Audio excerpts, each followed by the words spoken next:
তোরা কালকে আমাদের লজে এটা কি হলো, চলেন প্রথম থেকেই বলা যাক। বন্ধুরা, কালকে কিরকম কিরকম লজে লোক এসেছে শুনুন তাহলে। একজনা এসেছে যে 3 বেডের রুম নেবে, তা আমার ওই রুমের ভাড়া হচ্ছে গ্যাস নিয়ে 450 টাকা। সে বললো 350 টাকায় আমাকে রুমটাকে দিতে হবে। তাহলে আপনি বললেই তো দেওয়া হয় না। আমাকে উত্তরটা দিচ্ছে, আমরা সাই বাবার কাছে ওখান থেকে ইনাতে ঘর নিয়ে আসলাম, তা ভাবলাম কম ভাড়া 450 টাকায় গ্যাস ফ্রি দিচ্ছি, 3 বেড, রান্নাঘর, বেসিন, হ্যান ত্যান সবকিছু থাকবে, সেইটাও তাদের কাছে বেশি। ঠিক আছে, 2 বেডের দেখানো হলো, বলা হলো 350 টাকার মধ্যে হয়ে যাবে, কিন্তু আপনারা তোমার রুম নেবে না, কিন্তু ভালো রুম নেবে, বেশি পয়সা আর রুম নেবে কিন্তু কম পয়সা দিয়ে। আর একজনা এলো, 4 তলায় দেখানো হলো, ওইটা একবারে ছোট রুম আছে, যেটা আমরা 250 টাকায় দিই, শুধু রুম দিই, গ্যাস ফ্যাস কিছু নয়। গ্যাস নিলে 50 টাকা এক্সট্রা লাগে। তার লোক অনুযায়ী 1 থেকে 3 জন পর্যন্ত ওরা দুজনা ছিল। তা সাথে ঘর দিয়ে দিয়ে দেখানো হলো রুমটাকে, তার নিচে এসে কি বলছে জানেন, যে কত টাকা রুমের ভাড়া।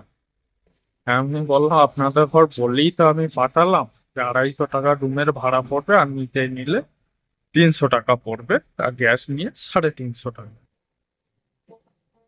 তা বলছে ওর থেকেও কম হবে না। আপনারাই বলেন 250 টাকার রুমে কি হবে আমাদের।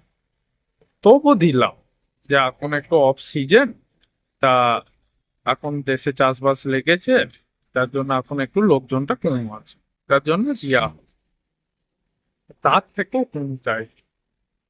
আর একজনা এলো, আর একটা 450 টাকার রুমের পার্টি এলো, তাদের ঘর দেখানো হলো, ওপরে দেখালাম কম পয়সা চাইছিল, আর নিচে আছে বেশি পয়সা। তা ওপরে দেখানোর পর বললো উপরে উঠতে পারবে না, তো নিচে দেখা। ঠিক আছে, নিচে দেখালাম, নিচে 450 টাকা এখন ভাড়া বলছি, এখন কি বলছে জানেন, যে 350 টাকায় এই রুমটাকে করে দেন, ওইটাকে দেন। তাহলে ভাবতে পারছেন যে লজ ওয়ালারা এখানে কত রকমের পরিস্থিতি ইয়ে করে। তা আপনারাই ভাবেন যে এরকম কি করে চালানো যায়। এরকম এরকম প্রচুর কাস্টমার আছে, আপনাদের কাছে কি আমরা বেশি টাকা নেবো? যেটা প্রাপ্য সেটাই আমরা নেবো।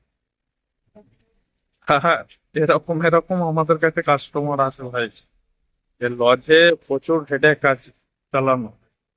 তাই এরকম কালকে হয়েছে, যার জন্য আজকে আপনাদের ভিডিওটা করে বললাম, আপনারাও শুনেন।